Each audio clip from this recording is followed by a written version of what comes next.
넷플릭스 애니메이션 영화 K-팝 데몬헌터스즈 캐대헌이 글로벌 신드롬을 5개월째 이어가는 가운데 캐대헌이 그래미 어워즈의 5개 부문 후보에 노미네이트된 이후 오스카상 수상 가능성도 높아지고 있습니다. 특히 골드는 오스카상 베스트 오리지널 송 부문 수상 예측에서 1위에 등극했습니다. 미국 영화 전문 매체 골드더비는 그래미 어워즈 노미네이트 발표 직후 헌트릭스 가창 3인방과 단독 인터뷰를 진행했는데 레이 아미는 이제가 시아처럼 샹들리에에 매달려 있는 것을 보고 싶어요. 월드 투어 하자라고 말했습니다. 이에 오드리 누나는 우리는 영화를 재현하기 위해 비행기에서 뛰어내리는 것도 언급했었어요 라고 거들었습니다. 미국 현지 언론들 사이에선 그래미상이 드디어 K-팝을 인정했다는 반응이 나오면서 BTS가 이루지 못한 수상을 처음으로 이룰 것이라는 분위기입니다. 자세한 이야기 지금 시작합니다. 그래미 어워즈 노미네이트 발표 이후 오스카상 또는 아카데미상 수상 가능성도 높아지고 있습니다. 캐대헌 OST 골드는 오스카상 베스트 오리지널 송 부문 수상 예측에서 1위에 등극했습니다. 이어 2위는 영화 시너스의 I Lied to You, 3위는 위키드 포굿의 더 걸인 더 버블 등 순이었습니다. 특히 I Lied to You는 보통 노래가 아니라 블루스라는 장르 그 자체인데 흑인들 소울의 정수 같은 명곡이라는 점에서 1위 경쟁은 의미가 있다는 평가도 나옵니다. 한편으로 골드는 애니메이션 노래라는 점에서 수상 가능성이 다소 낮게 평가받은 바 있었습니다. 다음은 골드더비 인터뷰입니다. 미국 영화 전문 매체 골드더비는 캐대헌 헌트릭스 가수들 그래미 후보 지명과 공연 가능성에 대해 이제가 샹들리에에 매달려 있는 걸 보고 싶어요 라는 제목으로 단독 인터뷰를 보도했습니다. 주요 기사 내용을 중심으로 정리해봅니다. 레이 아미는 이제가 시아처럼 샹들리에에 매달려 있는 것을 보고 싶어요. 라고 말했습니다. 오드리 누나는 더 나아가 우리는 영화를 재현하기 위해 비행기에서 뛰어내리는 것도 언급했었어요 라고 거들었습니다. 그리고 월드 투어를 할 수 있다고 했습니다. 캐대헌이 레코딩 아카데미의 시선에서 공식적으로 골든을 달성했습니다. 이 애니메이션 영화의 차트 1위 곡 골드는 8일 발표된 2026년 그래미 어워드에서 올해의 노래 후보를 포함해 3개 부문에 노미네이트 되었습니다. 캐대헌 전체로는 5개 부문 후보에 노미네이트 됐습니다. 심지어 이 싱글의 데이비드 게타 리믹스는 최고의 리믹스 레코딩 후보에 올랐습니다. 한편 사운드 트랙 앨범은 최고의 비주얼 미디어 컴필레이션 사운드 트랙 후보로 인정받았습니다. 이러한 노미네이션들은 지난 몇 년간 객관적으로 간과되어 왔던 K-팝 산업에 있어 기념비적인 순간이며 이 영화의 오스카상 수상 가능성을 보여주는 전조가 될 수도 있습니다. 영화 속 K-팝 걸그룹 헌트릭스의 보컬을 맡은 가수들인 이제, 레이 아미, 오드리 누나는 그래미 후보가 되었다는 소식을 들은 지 불과 1시간 만에 골드 더비와의 전화 인터뷰를 진행했습니다. 실감이 나시나요? 미지의 영역 같아서 솔직히 좀 불안하지만 동시에 정말 가치 있는 인정이라고 생각해요. 이게 대체 무슨 일이지? 싶으면서도 열심히 노력하고 곡을 만들고 스스로 정한 기준에 부합하는 방식으로 작업하는 것이 정답이었다는 것을 깨닫게 해줘요. 우리의 노력이 드디어 결실을 보았다는 것이 인정받는 기분이에요. 베스트 팝 듀오 그룹 퍼포먼스 부문은 쟁쟁합니다. 이것이 K-팝과 한국 음악에 어떤 의미가 있을까요? 마침내 우리가 K-팝과 한국의 다양한 면모를 보여주고 있다는 것이 정말 멋지다고 생각해요. 제가 그 다리 역할을 할 수 있게 되어 영광이고요. 저는 미국이 모두의 용광로 같은 곳이라고 생각하거든요. 그래서 이 노미네이션은 당연한 일이라고 생각합니다. 좋은 음악은 그냥 좋은 음악이에요.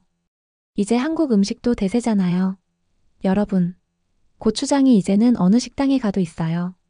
저는 골든이 그래요. K-팝으로 분류될 수도 있겠지만 제 생각엔 골든은 그냥 훌륭한 팝송이라고 생각해요. 벌써부터 사람들은 그래미 무대에서 공연하는 것을 간절히 바라고 있습니다. 모두 어떤 모습일지 꿈꿔보셨나요? 저는 이제가 시아처럼 샹들리에에 매달려 있는 것을 보고 싶어요. 영화 클라이맥스에서 그녀가 노래하는 것처럼요. 영화 속 캐릭터 루미처럼 이제가 그걸 해낸다면 세상은 우리 것이에요. 투어가 시작되는 거죠. 그녀가 그걸 할 수 있다면 투어가 시작될 거고 저는 참여할 거예요. 그게 그녀의 시험인가요? 투어를 시작하기 전에 샹들리에에 매달려야 한다고요? 이것이 레이 아미의 크리에이티브 디렉션인 것 같고 저는 찬성이에요. 이미 머릿속에 다 그려져 있어요. 그래미 레코딩 아카데미 이거 추진할 수 있을까요? 제작진과 함께 세팅할 수 있을까요? 우리는 영화를 재현하기 위해 비행기에서 뛰어내리는 것도 언급했었어요. 그것도 꽤 멋질 것 같아요.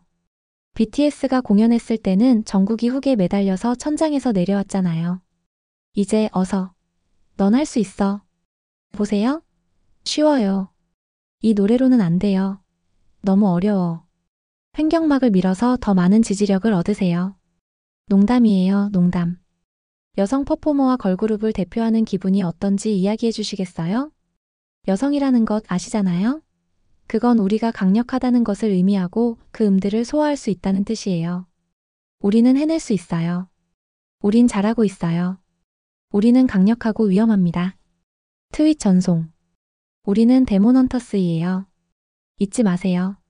우리는 처치합니다. 마지막으로 수상하게 된다면 그래미 트로피를 어디에 두실 건가요?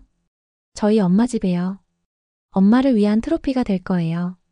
정확히 그거죠. 저도요. 정말 좋아요. 정말 맞는 말이에요. 이상의 골드더비 기사처럼 이제에 대한 그네 드립이 현실이 된 것일까요? 한편 이제는 직접 만나 축하할 수 있었던 또 다른 세상 속에서 우리 멤버들이 너무나 자랑스러워요. 하루 종일 눈물만 나네요 라며 영상을 올리기도 했습니다. 어쨌든 그래미 어워즈 노미네이트에 따라 수상에 관심이 높아지고 있습니다.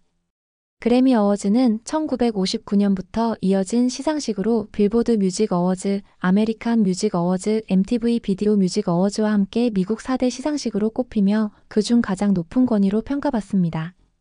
가장 영예로운 상은 올해의 앨범, 올해의 레코드, 올해의 노래, 베스트 신인, 올해의 작곡가, 올해의 프로듀서 등 제너럴 필즈로 통칭되는 6개 부문으로 꼽힙니다. 내년 2월 1일 미국 로스앤젤레스 크립토닷컴 아레나에서 열릴 68회 시상식은 12월 12일부터 내년 1월 5일까지 본상을 포함한 총 95개 부문에 대한 투표가 이뤄집니다. K-팝이 처음 이 시상식과 연을 맺은 건 보이그룹 방탄소년단 BTS의 2019년 한국 가수 최초로 제61회 그래미 어워즈 시상자로 참석하면서입니다. 이들은 이듬해 62회 그래미 어워즈에선 K-팝 최초의 공연자로 무대에 섰습니다. 이저 BTS는 63회, 64회, 65회 시상식에선 3년 연속 베스트 팝 듀오 그룹 퍼포먼스 부문 후보로 올랐지만 수상은 불발에 그쳤습니다. 하지만 올해 시상식에선 K-팝 최초의 본상 후보와 이 시상식 최초의 K-팝 여성 가수 후보 지명 기록이 동시에 달성됐습니다. 통상 그래미 시상식은 여타 미국 대중음악 시상식 중에서도 상업적 성과보다는 음악적 작품성을 중시하고 다국적 장르에 대한 보수적인 심사 경향으로 알려져 왔습니다. 그래미 시상식의 심사진 아카데미 레코딩은 주로 미국 음악 산업 관계자들로 꾸려지며 상세한 면면은 스스로 밝히지 않는 이상 공개되지 않습니다. 과거 BTS가 수차례 이 시상식 문을 두드렸을 때 큰 대중적 인기에도 수상이 불발된 이유도 이런 심사 경향이 주로 꼽혀왔습니다. 하지만 올해만큼은 그래미 시상식이 K-팝을 외면하기 어려웠을 거란 분석이 나옵니다. 임희윤 평론가는 그래미 심사진 자체가 음악산업 종사자가 많은 상황에서 올해 업계 최대 화두였던 로제의 아파트와 캐대언 열풍을 입에 올리지 않을 수 없는 상황이라며 로제의 아파트는 앞서 또 다른 미국 대표 시상식인 MTV VMA에서 격이 높은 올해의 노래상을 받았는데 이미 그때부터 미국 음악 관계자들 사이에서 이 노래에 던져진 평가들이 표출되기 시작했던 것이라고 말했습니다.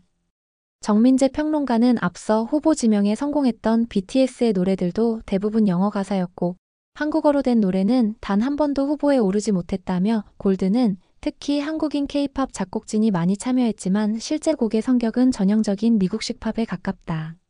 아직까진 그래미가 포용할 수 있는 K-팝 장르의 성과에 대한 평가선이 뚜렷하게 남아있다는 뜻으로 읽힌다고 분석했습니다. 미국 현지 언론들 사이에선 그래미상이 드디어 K-팝을 인정했다는 반응이 나옵니다. 미국 경제지 포브스는 K-팝은 그래미 시상식의 역사에서 매번 외면받아 왔다며 지난 10년간 글로벌 현상이었음에도 이 장르는 안타깝게도 음악계 최대 행사에서 제대로 대표되지 못했다고 지적했습니다. 그러면서 올해는 달라졌다며 아파트와 골든의 후보 지명은 역사적이지만 전혀 놀랍지 않다. 두 곡은 그래미 후보 심사 기간 중 가장 자격이 있는 곡들에 해당됐다고 전했습니다. 이날 로스앤젤레스 타임스 역시 그래미 2026 K-팝이 드디어 주요 부문에 지명됐다는 기사에서 올해는 K-팝을 기반으로 한 여러 아티스트가 주요 부문 후보에 올랐다. 이는 레코딩 아카데미가 K-팝을 팝 음악의 중요한 부분으로 받아들였다는 뜻이라며 그래미 심사진이 K-팝을 팬덤 중심 현상이 아닌 예술적 가치로 평가하기 시작했음을 보여주는 전환점이라고 평가했습니다. 임진모 평론가는 아직까지 아파트와 골든의 본상 수상 가능성은 사실 낮아 보인다. 기존 수상곡들처럼 작품성으로 화제가 되기보단 대중적인 히트곡으로 다소 가볍게 소비된 측면이 있기 때문이라면서도 과거 엘튼 존 등 영국 음악이 미국에서 인기를 끌 때도 그래미는 엘비스 프레슬리에게조차 작품성을 이유로 상을 적게 줬다는 명분으로 철저히 브리팝을 외면했다. 그만큼 타곡 장르에 박한 이 시상식에 이름을 올렸다는 것 자체가 쉽지 않은 성과라고 평가했습니다. 다음은 소소한 이야기들입니다. 차트 데이터 SNS에 따르면 헌트릭스의 골든이 알렉스 워렌의 오디너리를 제치고 2025년 발매된 전 세계 노래 중 가장 많이 스트리밍된 곡 1위가 됐습니다. 경북 구미역 앞에서 열리고 있는 2025 구미라면 축제 행사장을 찾은 방문객이 구미영 스테이지 앞에 마련된 캐대언 복장 포토존에서 포즈를 취하고 있습니다. 주오만 한국대사관은 최근 무스카트의 바이트 알주베이르 박물관에서 한국의 현 무스카트로 오다 콘서트를 열었습니다. 해금 연주자 신날새, 피아니스트 박세환, 첼리스트 최정욱이 모인 크로스오버 구성의 트리오가 영화 캐대헌의 삽입곡 골든, 현지 전통곡 헬화 오만 등을 연주했습니다. 여러 가지 이야기들 여러분들 생각은 댓글로 부탁합니다. 구독, 좋아요는 더 좋은 영상 제작에 큰 힘이 됩니다. 좋은 주말 보내세요.